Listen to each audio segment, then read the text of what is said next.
I'm Eula Clark, Mayor of the City of Stuart, calling to order the special meeting of the Stuart City Commission, June 28, 2021, 4:30 p.m. at the Stuart City Council Chambers for a budget workshop.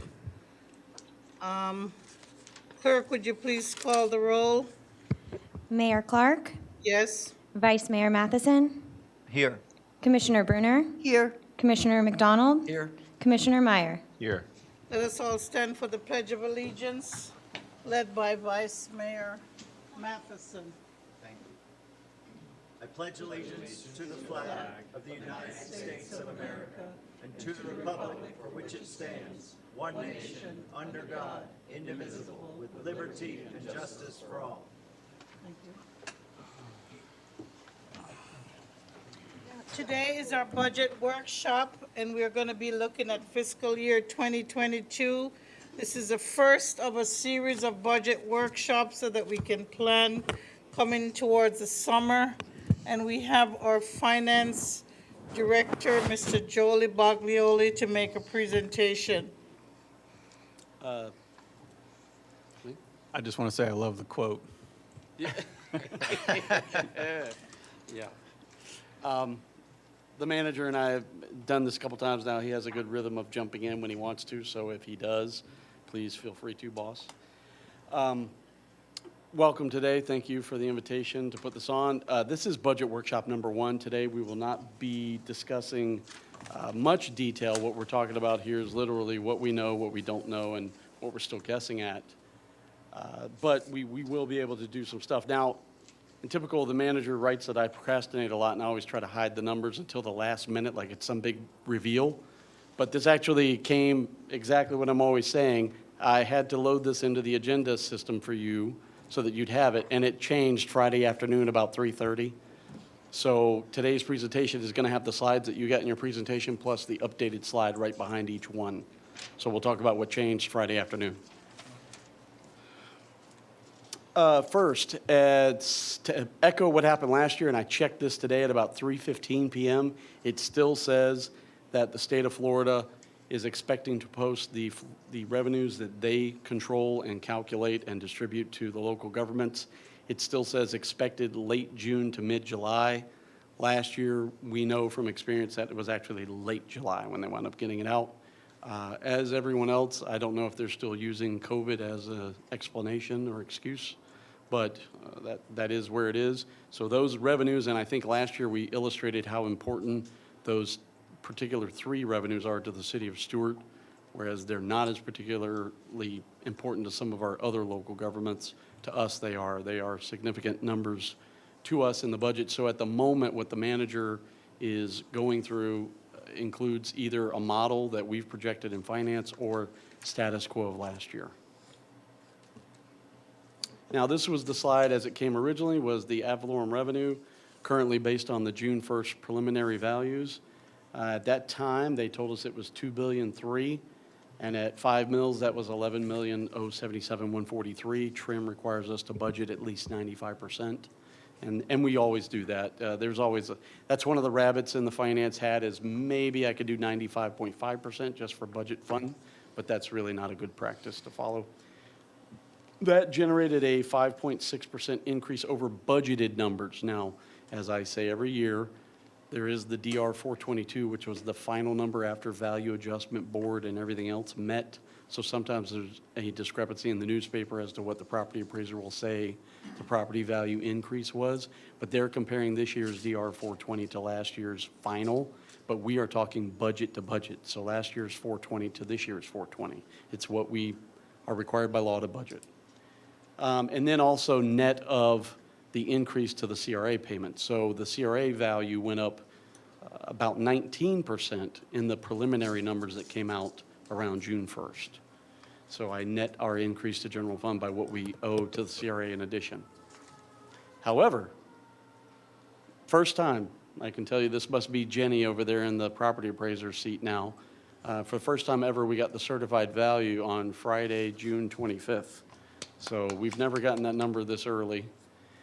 I have had it decertified twice in the past where they put the number out and then clawed it back. So I don't know if that might happen, but at least they sent it out and they've filed it with the state electronically. So this is our new number. So you can see it went from 11,077,143 to 11,298,623. It's now a 7.7% increase in our budget by 800,000 more. But now there is a larger increase to the CRA also. So as you'll see, that slide was different. So this is the certified value that we're now working with. I also Julie? had these, yes, sir. Oh, sorry, can I, Madam Mayor? Yes, sir. What was the revised increase for the CRA? If it was 19? We're roughly? coming to that now. It's Oh. gonna, it's 20, yeah, Okay. stealing my thunder there, Commissioner. No, it's CRA is coming later. It's 22.1%, I believe. Okay. So previously, these milestones were 2006 was the highest millage rate the city of Stewart's ever assessed. It still is. We have not, eclipsed that number yet or gotten back to that number. The 2007 was our previous highest budgeted ad valorem, and then 2008 was, and when I first put this into the agenda system, it was our highest taxable value to date. So with the taxable value that was on the previous pre-update slide, we were still, and you'll see this in an upcoming graph, I was going to say we still haven't technically recovered because we are still 0.6% below our highest taxable value. That is now different. So that was the highest taxable value back then in 2008. And with the preliminary numbers, this is where your ad valorem would fall now. And I said subject to change with the July 1st number. Today, that is now that 2021 was our highest budgeted ad valorem ever, and 2008 was our highest taxable value. It is no longer our highest taxable value. We have now eclipsed that with this new value. We are now higher than we were in 2008. And so this is the new taxable value and the new ad valorem number, as you can see. So now this is the updated slide here. And this was the previous buffet of millages. Each of these added mills, the .052 is a holdover from a previous year where there was a slight add back to mills or a cut if we add back what was reduced from the millage, what we would have collected. So that's just an old holdover. We keep that one around for interest. And then each one of those steps that you might take and what would have been generated off of that taxable value and then what the new millage would look like. So this is kind of if the manager wants to do a program and we say it's going to be $553,000, $550,000, he might say, well, then we need to add a 0.25 mils. So that's what this is for, is just a little way for you to see what it would take to fund the various programs that you want to do with ad valorem taxes. However, that's now been updated because of the new taxable value. This is what each of those various mills would generate. And also now that rollback rate has been established, that is what it would be over the rollback rate for each one. No questions? Okay. And then here is what a sample tax bill would be for the taxable value. So this is after all exemptions, homestead. So this is what they're saying. If your tax bill was based on $100,000 at 5 mils, you would pay $500 in taxes. If you have a $250,000 home, you'd pay $1,250 in taxes. Here are some trends. So this is simply a graph of where the budget ad valorem has been versus the millage. As you can see in those years from about 2008 on, where we did the set it and forget it at that millage, as property values fell, our budget dropped. So we were, making less revenue each year that we kept the millage the same as property values dropped following the housing bubble bust. And now you can see that big adjustment that the manager had the courage to take on and got us back up to at least where we were, more than a decade ago in our budget things. And that helped us get caught up with some past due infrastructure and salary adjustments for employees and the like.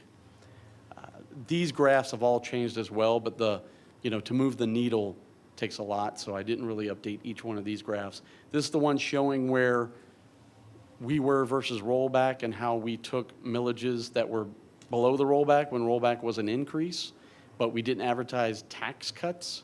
So, in those years we could have said, hey, we reduced your taxes 22%. We didn't say that, but we always have to advertise in the paper if we increase your taxes.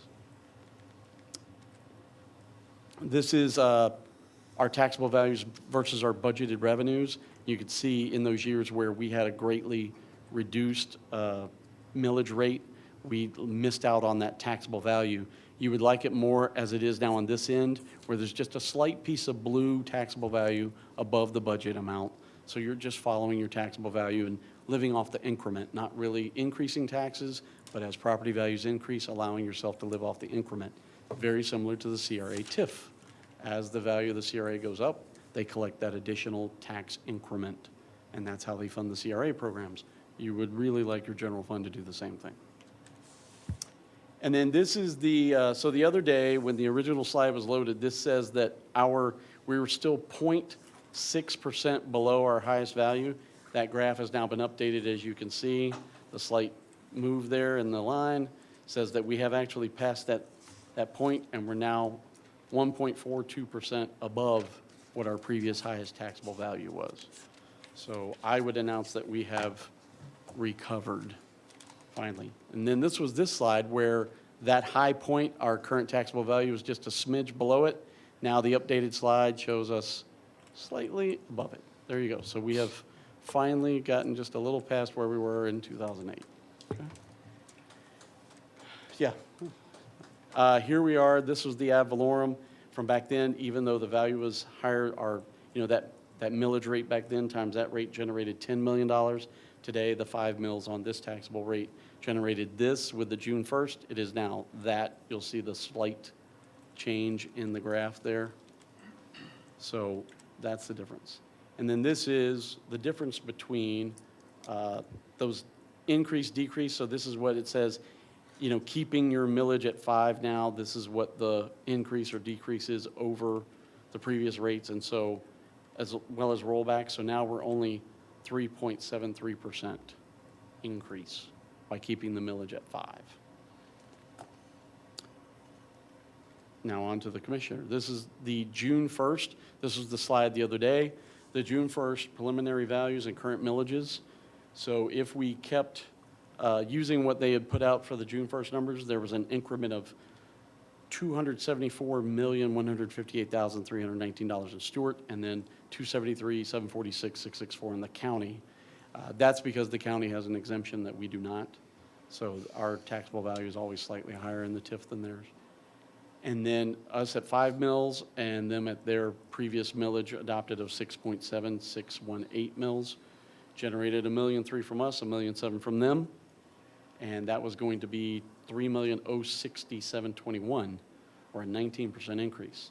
The updated slide now, and the one caveat here is I still don't currently know what the county is proposing for a millage. I have a suspicion that the general millage rate will be, they're proposing an increase again over at the county. And I also don't know what the certified number is for them. When we get the email from the property appraiser about the preliminary, they give us the county values too. But when they certified it, you have to log into the DOR website. I'm going to reach out to our counterparts at the county and find out what the certified value for the CRA is for the county. But that's how that's generated. So that's why their numbers didn't change on the updated slide, but ours did. So now we're looking at $3,102,623 in increment to the CRA this year. And that is a 22.9. It said 22.1 off the cuff, but 22.9% increase. Mrs. Madam Mayor. Commissioner Meyer has a question. Thanks, Madam Mayor. I just wanted to check, do you have off the top of your head what the last fiscal year county millage was for general fund? 6.7618. That was the last adopted. The one before, well, maybe then the one before that? The one before that, I think they were at 6.6 something before that. Okay, I'm just trying to piece out how much, at least from the county side, was TIF increase on a percentage of just those properties versus also from the increase in their millage. Well, yes, it's a factor of whatever percent increase in millage they have, plus their value, and their taxable value is different than ours. Right. Because of that exemption. I think head-to-head, it was 19 for us and 17 for them, 16 Okay. for them. Okay, So, but that numbers will be provided before we go to print. thanks. Commissioner McDonald, you, I can go, I'll wait till. okay. Sorry. So the 22.9. And then right now, some upcoming revenues and appropriations, things that we're looking at, the city is scheduled to receive half of what was allotted. Have we checked today? Steph, still not there, huh? Yep, okay. I'll believe it when I see it. The manager has directed me to budget it, so I'm going to, go out on a limb and say it's there. I do know that our auditors also audit the county, and they have certified to me that the county did receive their money, so I know it's real. It's out there somewhere. But being a government under population of 50,000, there's a different distribution schedule for us. So the state had 60 days to give us our money from the date of them receiving it. So we're still within that 60-day window. We are supposed to receive half of the allotted funds and then have 1 year later receive the other half. How often is the city manager logging in to check if that's been deposited? My finance staff is logging into the bank account every day and looking. He's got it on, 5 times a day? I do have a few department heads that every time they walk in my office, they're like, "Got that money yet?" No, it's not here yet.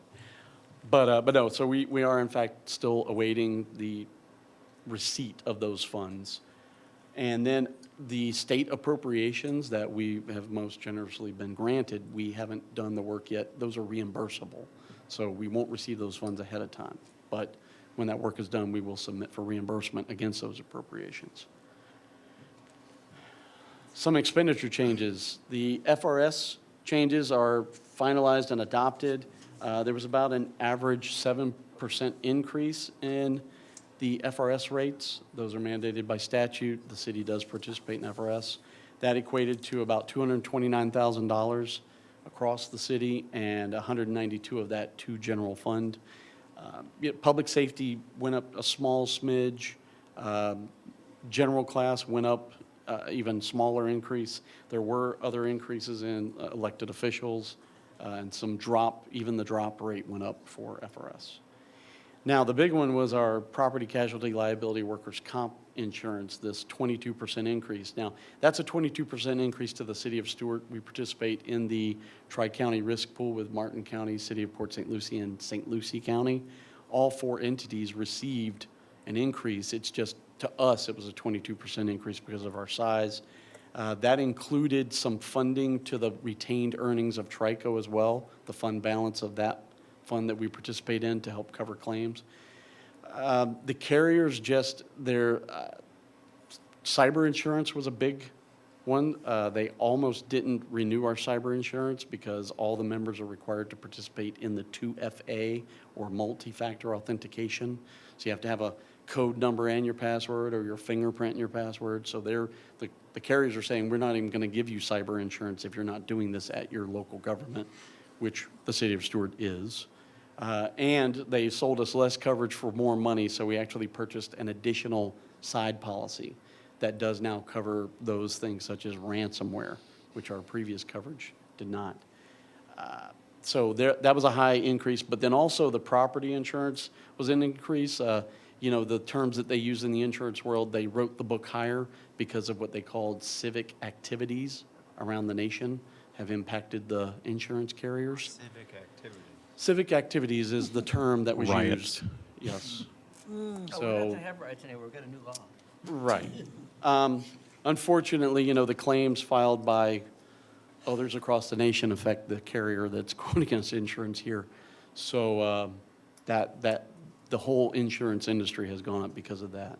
So would you say that other insurance companies, other options we'd have, the rate increase would be just as high if we were to shop around?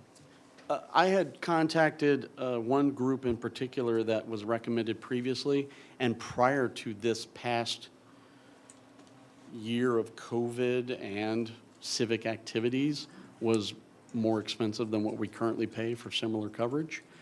Granted, it's the Cadillac of, it offers some services that we don't currently receive, but we've never needed those services previously. So it was more expensive to switch before all of this happened. I can only imagine that those carriers also have as large of an increase, if, not larger.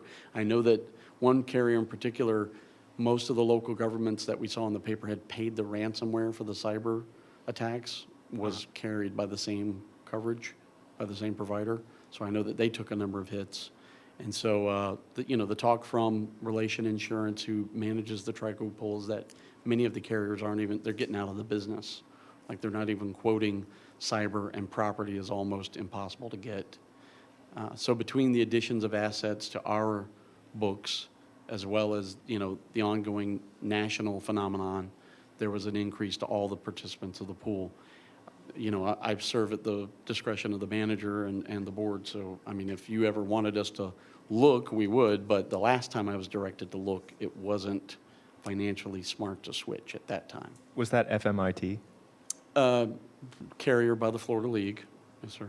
I Okay. don't want to use names in public, yeah, but they were pretty expensive, Yeah. yeah. But this, I mean, a great service, to be sure, but I do know that a number of their participants were hit and paid those ransom claims during the cyber, push there where several Florida governments got hit. They were hit with those claims. Plus, they've been hit with a lot of hurricane. TRICO, the four of us have been Being very regional, lucky the right. last few hurricane coverages. We still experience an increase in insurance quotes based on other person's hurricane experience and payouts, but not us personally. Our claims experience has been lower. The four of us together have been very lucky to dodge several of the big storms in the past couple of years that hit the Panhandle and other places, the upper east coast of Florida. Madam Mayor, I'd just be interested in hearing my other commissioners' thoughts on this. I know I pushed, for us to kind of shop around recently, pre-pandemic, pre-nationwide civic engagement. But this 22% increase was one of the sticker shock items of this presentation when I looked at it. And just, boiling it down to insurance agents who are friends, they tell me, personally, to shop around every year. I don't know if that equates to the same advantageous for the city or not. And I wouldn't have even necessarily thought about it, except for seeing this significant increase. Just in case there's a misunderstanding, the 22% includes not only the requote for insurance coverage, which we did increase our cyber insurance coverage, we did add, Mr. Manager? I don't, Did add what? a building? Do you want, I didn't know if I was.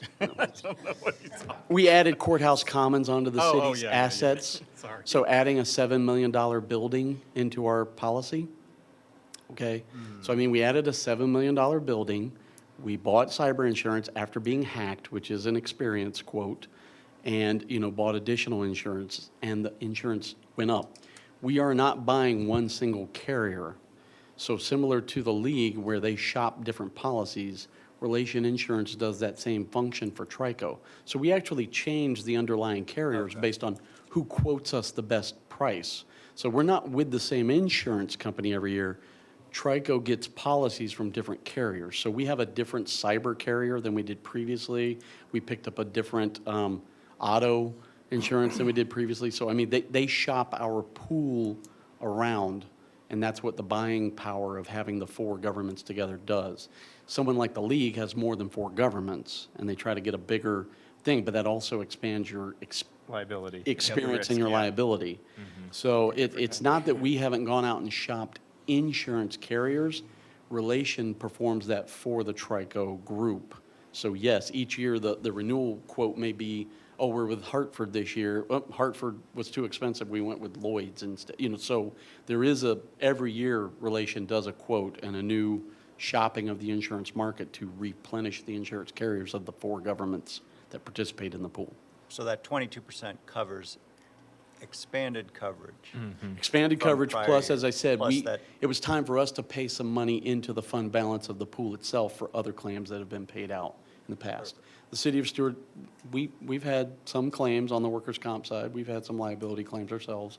And rather than taking premium in, it's the same thing we do in other stuff. Do we up the health insurance, and eat the difference? Or, do we up well, we didn't increase premiums to the pool members in past years and ate into our fund balance to keep people's premiums low. It's finally time for us to do that. And even then, it's like our millage, because it's low, any increase to it is a high percentage. So that 22% is a sticker shock, but it's only $164,000. So, to general fund, $221,000 to the entire city. So just in full disclosure, I'm telling you, it's a 22% increase, but it equates to only $164,000. Okay. Thank you. Yes, sir. And then this is the one where the slide changed. So the other day when I had uploaded the agenda item, health insurance, we had not met with the Gehring Group yet, who does the same thing. They shop around our health insurance, dental, that kind of stuff. And so they had, given us a range of 0 to 12% increase. Since then, we had a meeting with them, and it's now settled at a 4.1% increase, which was the low one. That's actually pretty good. No, sir, it did actually go very well. And they said, some of the metrics, this same time last year, our insurance claims were higher than they are this time this year. So Stuart's had a good year. Now, it's only through April. We've had some additional claims since April, but as of April, the city had a better experience than through April last year. And they were very aggressive. They actually represent most of our surrounding neighbors, and so we get to hear what they're getting also in their quotes and things. So 4% was pretty aggressive, competitive quote for us. I remember years ago, I think it was almost 30% that one year back, 2012, 2013. It was $1 million, I think. It was incredible Yes, sir. amount of money. There's also those things where in past years we're like, we really can't afford to do that percent increase this year. Let's hit fund balance. And then later you guys stare at me and say, what happened to all of our fund balance? So this is a premium increase. Also, the clinic helps defer a lot of the health insurance expense. Our employees do seem to utilize the clinic quite a bit, which keeps them from hitting the traditional health insurance system. So that continues to be a great benefit to the employees, both from a employee benefit standpoint, but also a financial expense to the city. So that was an update that happened since the agenda item was loaded into Novus. Union negotiations are ongoing, but Roz and HR and Mr. Dias is the manager. They're sensitive to my needs down there, and they know that, they've said, we're going to have these union negotiations done before the budget's done. We have in past years adopted a budget and then finished union negotiations in the subsequent year. So it's been very beneficial to have those usually done before you adopt a final budget. Julie, I'm probably skipping ahead a little bit on the minimum wage. So when does that take effect where it goes to, was it $10 or $11 an hour? It's a sliding scale. We have Right. 4 years from now to implement and be there, correct, Mr. Manager? Yeah, it's like $1 a year for Yeah. 5 years. It goes to $10 an hour with this legislative cycle, and then it goes $1 a year for A the year next 4 after years. that. Okay. And so do we have any employees that we pay less than $10 an hour now? No, No, we so do we're not not. affected the first year or We're not two. affected the first year, but there are some that, if we stay status quo, would get caught at the end of it. Okay. And of course, some of the legislative advertising about the bill and the impacts of it, clearly if you raise, someone at the bottom, then the next person Right, above we got them. the compression factor. So there's a compression factor, Right, so yeah. Roz and HR and the manager have been working on a plan I was to just curious scale it in. if we're going to be the effect this year Well, versus. if you recall Roz's presentation she gave, so there were a few options in that presentation on how to keep pace with that. And so we're trying to select the option that has the least significant impact on our budget, but will still, at the end of the road, get us to being equivalent to that $15 an hour at the end of the cycle.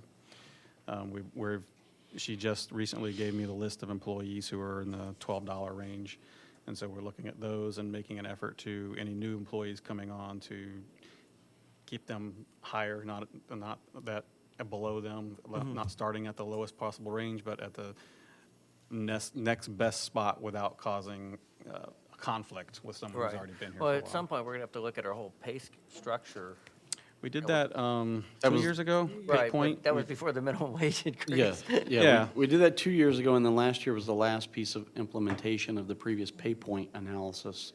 Right. And as we're, typical Stuart fashion, as soon as we signed on the dotted line, then the legislature passed the $15 minimum wage, so.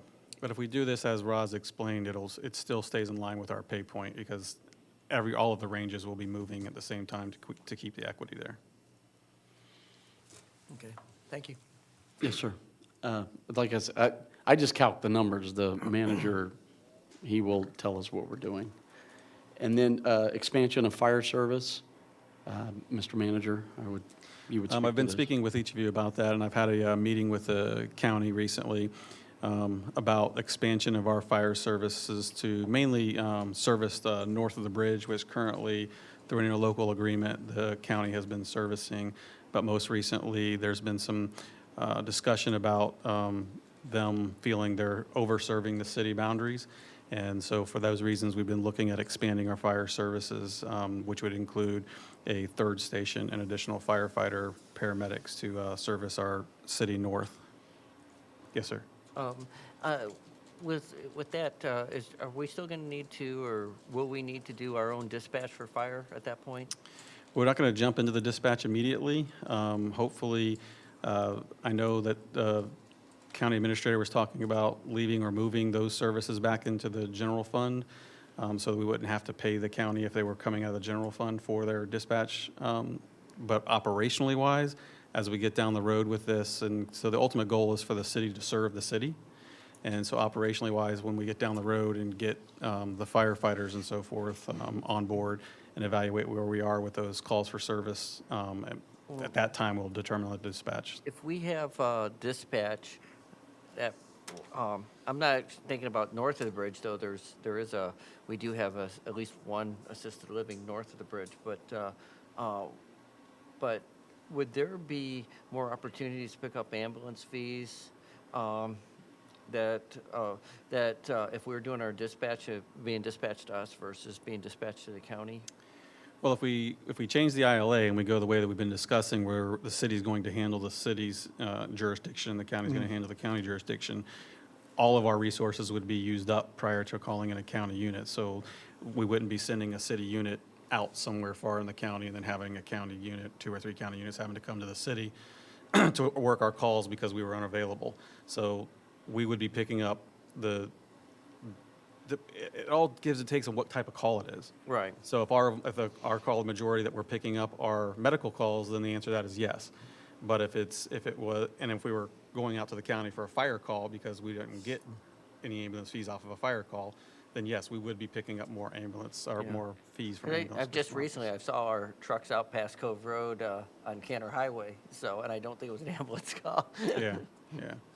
It's both agencies and organizations feel that it's time for some advancement within the city and for us to basically serve the citizens of Stuart fully, like we do with our police department.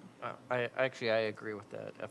After years of dealing with fire and looking at mergers, looking at independent districts, spending a lot of time studying it, just my personal opinion, it's probably time that we start making that move forward. I think it will be the best thing for our city in the long run.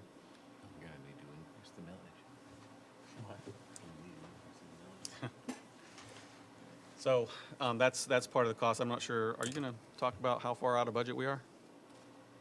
I'll tell you the same thing. It literally changes as I press a button. So we've been as close to 400,000 in the red to 2.6 million in the red. But then you push a button and, oh yeah, we got to add in the ARP money, and then something, oh, you're in the black again. So to give you a number that we're out at the moment would be a disservice, but I know the manager came and asked me out of curiosity. I'm definitely $1 million over at the moment, but I say that every year. Sounds like a broken record. Between rabbits we pull out of the hats and the sharpening of pencils, I know that HR has been down in my office today, and we have shored up, the personnel numbers, and we're looking for any grants that aren't matching the expenses. The departments have put in their request, and then they were aware of grants, so we're going to run through the revenues and make sure every grant opportunity or state appropriation funding is represented on the revenue side. But that'll be there for the manager's recommended budget at the next workshop that you'll see. and we'll get a full print of all the numbers and details for you to see where they go, and they're well identified and tagged as to what's funded by which programs in that printout. Yes, sir. Just, Julie, a couple quick questions. Yes, sir. Fire assessment fee. Where are we on that as far as this year versus last year? Do you have any idea? Because both, and it actually kind of goes in with my next question, is how much of the ad valorem is new construction? The number that we just got isn't broken down that, it's on the DR 420. I apologize, I didn't bring that number with me to this meeting, but I'll send all of you the same email about what the breakdown was of new construction, because it's what the property appraiser counted as new construction on there. So I think I'm answering this in reverse order. I'll get you the number on what was new construction in that 2,000,000,003 number. But as far as the fire assessment, we're not done collecting for the current year, but if it finishes where it looks like it's about 1,260,000, and the current projected tax roll would generate about 1,310,000. The issue being it's generated on the market improvement value Right. of the prior year. Right. So the new So- construction comes on. So new construction is not in our, so this 22% increase, 22.9% increase in the CRA and the 7.7% increase in general fund will not be in that fire assessment. We deliberately assess it on the prior year's finalized tax roll so that there aren't any challenges to that number, because those have already been through the value adjustment board and they're certified. The leeway is someone may have sold that property between last year's tax roll and this year. So every year there's about 8 new letters that go out to individuals.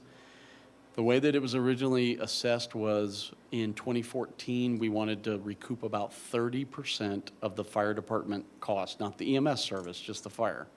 And we have not changed that rate. That's why we haven't gone back and done the whole dog and pony show. We've kept the rate the same, kept the assessment the same. So there's been no new advertisements, no meetings on it. The rate has remained the same since 2014 when it was enacted. So that number has been steadily growing from about 980,000 the first year to about 1,300,000 now.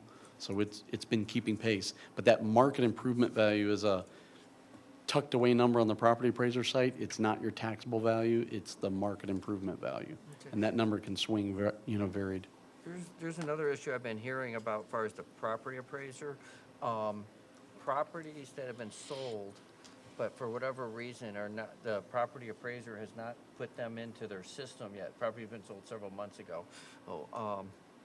So is that something that when those properties finally do hit the property, because apparently they're months behind, will it affect the tax rolls, or is that something that that's calculated at the state as far as these transfers of ownership? Because that's when they reassess. I can't speak for Jenny's, I keep calling her Jenny, I'm sorry, I knew her personally before she became the property appraiser. The property appraiser, I can't speak for the property appraiser, appraisal science is its own fair, but this is the certified tax roll, and if someone says I sold that property, that goes to the value adjustment board, and that would be challenged there, and that's at DR 420 versus the DR 422. So Right. well after you finish all these meetings, that number comes out way later. So Well- that sale, if it was challenged, would come then. Well, what I'm getting at is, for example, I know one piece of property, because I own it, or actually my wife does, that was purchased in February, and according to the property appraiser, has not changed hands yet. They have publicly advertised that they've changed their software system over there and that they're revamping it. We personally know about the woes of, just even a simple upgrade that goes sideways. So I don't know. The last time the property appraiser did a major software upgrade, there was some delay. But, I mean, it's pros and cons. So that sale that you're referencing, not being listed yet, would affect the ad valorem tax roll, but it wouldn't affect my fire assessment, because this is all last year's finalized Right, yeah, I'm talking roll. about just Okay. ad valorem. Because So I've right now- found about 3 cases of this now that I've recently heard about this. So there's some sort of delay, maybe it's from the software upgrade or something, but I'm just wondering if that we're going to find out that there's actually a bigger jump that we don't know about, because if they're that far behind, if they're 4 months behind on property transfers. This is a little-known law, but I have referenced it previously. The city of Stuart has only exercised it once during my tenure here. If we receive that DR, so you have to do all your trim hearings on the DR 420, the number that is on these slides. And that won't change unless they decertify it, claw it back, and give it to us again, okay? When the DR 422 comes out, if that final taxable value is more than 1% different from what we had here, the city of Stuart can administratively change the millage. That means me downstairs and the manager.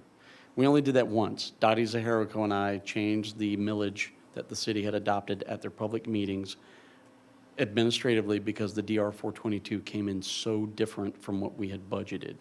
It was a 3.8% change from what we had all budgeted and met on publicly at the trim hearings. And that is legal, and it's in the statute. It's just very rarely used. Every one of those challenges to the tax roll, the city receives a letter and an opportunity to be present at the hearing, and they just let us know what the impact is. So if there was something significant, Commissioner, I would make sure that the manager and all of you were aware. And if it was something where we needed to administratively change our millage rate to make sure we collected the same amount we budgeted, that's what the purpose of that is. It can also go the other way. If they come in and say, hey, we found $20 million that we didn't know was yours, Well, that's what I actually. you can administratively change the millage down to collect the same number, Right. I so. think that's more likely what it would be in this particular. In this particular situation, case. Because as we're seeing, so many of the properties that are being sold right now were purchased during the recession. When they Right. bought them for pennies on the dollar, and now they're selling them at a high rate, so. I do know from past experience, it's not just on residential properties. I think it's on sale only, but if it's commercial properties, they can do a blended rate of revenue generated, comparable sales, and historical sale values. So they just mix it together to come up with a number. They won't always just take a high resale or a short sale. We found that out after the housing bubble. We're like, oh, are they gonna sell? They're like, no, we don't necessarily re-tax the property at what it sold for. We look at, comparables and all that. Are there any other questions on what we went through here? Anybody else with any other question? Yeah, I have one, You have Madam Mayor. questions, Becky? No? One, Commissioner Ryan. So I just wanted to clarify on the fire assessment. You said generally the goal was to cover 30% of the fire operating budget, and we're keeping pace with that due to the rise in ad valorem, or not ad valorem, but the new projects coming online. I can't, off the top of my head, tell you it's still recouping 30% of the operation. I'm just saying we haven't changed the rate Right. on it yet, and that's what it originally did. It may today only recoup 28% of the operational cost, or maybe it collects 35% of the operational cost. But that's a very comprehensive study that we have not repeated since then because the Okay. commission never wanted to change the rate. Right. Okay. Thank you, thank you. Any other comments, or city manager, do you have any other comments? When is our next workshop? You have the date off the top of your head? Second meeting in July. There you go. I kept them on the regular commission meeting days. Right. So second prior meeting in to the July. commission meeting, and that one, we should be down on the floor and be looking more at the expenses. And Madam Mayor, one more Yes, sir. question for the city manager. So Jolie said that we're looking at between, the red number is anywhere between 400 and 2.5 million, although, obviously it changes with the. It's going to change when I With a walk back keystroke. downstairs. Yeah. But that is not putting anything for the ARPA funds in budget. Actually, the manager has given me some expenses, and we're making sure that the revenues match. So we do have some ARP-related expenses, but I'm making sure that we have the same amount of revenue to match it. And that he doesn't go over the 3.8 million that I said he could have. So some of the planned ARP-related expenditures are in there, but they're matching. Correct. ARP funding is in there, but Correct. obviously not everything for ARP has been accounted for, so not the Correct. overage isn't, okay. Correct. And the reason I haven't brought anything to the commission on ARPA or presentation or anything yet is because I'm waiting for, like, when the county got their money, they had to sign a certification, and that came along with a packet of information on what was allowable and not allowable and all that stuff. So they got theirs directly from the Treasury. We're getting ours as a pass-through from the state. The state has applied for a 30-day extension for delivery time, so we're in a holding pattern until we get our funds and certification from the state. Are we anticipating having some of those discussions hopefully at the next budget workshop? Or prior, depending on when they get those. Okay. All right, Jolie, thank you. Thank you so much. Thank you, City Yep. Manager. And we'll, if you want to adjourn, if no one has any other matters, we could adjourn and break until 5:30. Can we have approval of the agenda? Wait until 5:30. Pardon? Approval of the agenda? I'm sorry. It's okay. Motion Close all that. No, that's sorry. I'll make a motion to approve. Second. To go on. Let's just see what would happen if you didn't. So Do we have there's to do this again? Commissioner Meyer and is that Vice Mayor? Did you second that? I did. Troy. Okay, Commissioner sure. McDonald seconded. Commissioner McDonald. Okay, we've had what's the pleasure of the board with regard to the agenda? Aye. All in favor? Aye. Okay, thank you. Do we have any comments from the public regarding the presentation by staff on the budget or any other comments? First, comments on the agenda as the item that was discussed, or comment on the non-agenda item, 3 minutes maximum. Is that a movement, Mr. Campany? Okay, all right, thank you. All right, I would ask that we adjourn this workshop meeting. Okay, thank you.